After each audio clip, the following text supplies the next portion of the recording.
होखे, दोनों के बाल बच्चा ना होखे, ता बड़की बहिनी बहुत अमीर रहली, बहुत अमीर। उनका पति के नौकरी सर्विस रहे, अमीर रहली। आ छोटकी बहिनी रहली से गरीब रहली, गरीब रहली। तो छोटकी बहिनी पूजा पाठ बहुत करत रहली। आ बड़की बहिनी के इतना धन रहे, आ बड़की बहिनी के इतना धन रहे कि धाने में नील रहत रहनी। तो छोटकी बहिनी पूजा करे गईली देवी माई के मंदिर, पूजा करे गईली देवी माई के मंदिर। आ नदिया के पार, नदिया के पार पूजा करे गईली। तो नदी किनारे एक निमिया के गाछ रहे, बहुत बड़का वो निमिया के गाछ रहे। अल्लाह फा एकदम करे। ओही जा दुर्गा माई बूढ़ी के भेष में बैठल रहली, बूढ़ी के भेष में बैठल रहली। निमिया के पेड़ा देखा रास्ता रहे, और ओही जा दुर्गा माई के भेष में बूढ़ी माता बैठल रहली। तब दुर्गा माई कहली कि ये बेटी, हमरा बहुत जोर से भूख लागल बा, से कुछ खाए ला देबू। ताऊ बेचारी पूजा करे खातिर केला, सेब, अनार, नारंगी, नारियल सब कुछ ले जात रहली, सब कुछ ले जात रहली। तो कहली कि जब पूजा करे जात तनी आएगो बूढ़ी बारी, इनका के हम नाराज कर देब त पूजा कैला से हमरा का फायदा बा। तो कहली कि हाँ माता, से हमरा लगे भोजन बा, सिरवा खाए। उ बेचारी बतासा केला निकाल के दे देली। बूढ़ी माता बैठ के सेव, केला, बतासा खा लेली, खा लेली। कहली कि बेटी थोड़ा जल पिला दे तू त बहुत ही अच्छा। बेचारी जो पूजा करे खातिर जल लेके जात रहली, उ जल पिला देली। त कहली कि माता अब जात तनी, हमरा बेर होता। बूढ़ी माता कहनी कि ठीक बा, जा बेटी, तहार कल्याण होखे। जे जे तू मन में सोचले होखबू से तहार जरूर पूरा होई। बेचारी चल गईली नदिया के पार पूजा करे, नदिया के पार पूजा करे मंदिर में चल गईली। चल गईली ता जैसे ही मंदिर में गईली, बेचारी घंटी बजैली। और जब पांडे बैठल रहे, बेचारी पूजा पाठ करके पांडे जी के गोर लाग लेलन। अब बेचारी वही जा बैठ रहलन, वही जा बैठ रहलन। तो पंडित जी कहलन कि बेटी, काहे इतना उदास बारू, कोई तकलीफ बा का? काहे इतना उदास बारू? कहली कि पंडित जी, से हमरा इतना दिन हो गइल, आज लेगो बालक ना भइल, एही से उदास बानी। तो पंडित जी कहलन ठीक बा बेटी, तहरा लइका हो जाई। से तो 151 रुपया हमरा दक्षिणा दे दा, तारा के कथा सुना देतानी। दुर्गा माई के कृपा से तोरा बालक हो जाई।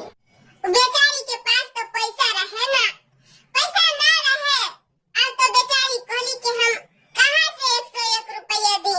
तब कहली कि जब हम इनका इच्छा ना पूरा करे सकब, नाराज हो जाइए, तो हमारे कहाँ से मनोकामना पूरी है, कैसे पूरी है? बेचारी कहली कि ठीक बा बाबा, से बैठी थोड़ा देर, हम आवत तनी। बेचारी पास के गांव में चल गईली। आ गांव में जाके बेचारी भिक्षा मांगे लगली। भिक्षा मांग के अब पंडित जी के दक्षिणा दे देली, पंडित जी के दक्षिणा दे देली। पंडित जी आशीर्वाद देलन, कहलन कि तहार जे मनोकामना होई से तहरा के पूरा हो जाई। आ उ रहलन शंकर जी, पंडित जी ना रहलन, शंकर जी रहलन पंडित जी के भेष में। पंडित जी एगो फल उठा के उनका गोदी में दे देलन, आ थोड़ा फूल उठा के उनका आंचल में दे देलन, आंचल में दे देलन। बेचारी घरे चलेली, घरे चलेली तो देखिए जब फूला रहे तब हीरा मोती सोना चांदी हो गई। आ जवन फल रहे, बेचारी के गर्भवती रह गई, गर्भवती रह गई। तब बेचारी गईली आ सोना चांदी जो गोदिया में रहे से वही जा सीधा घर में उछाल देली।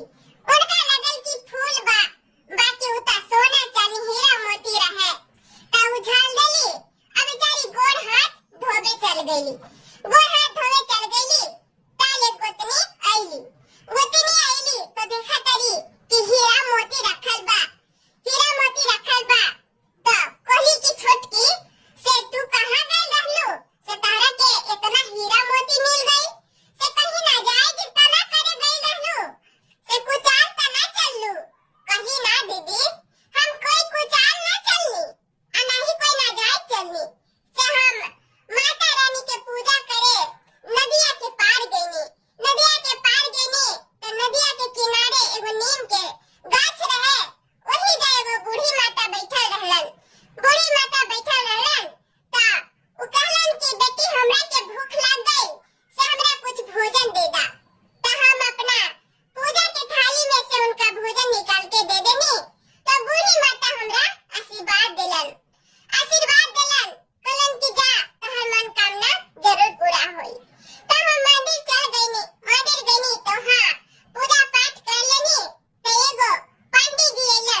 था।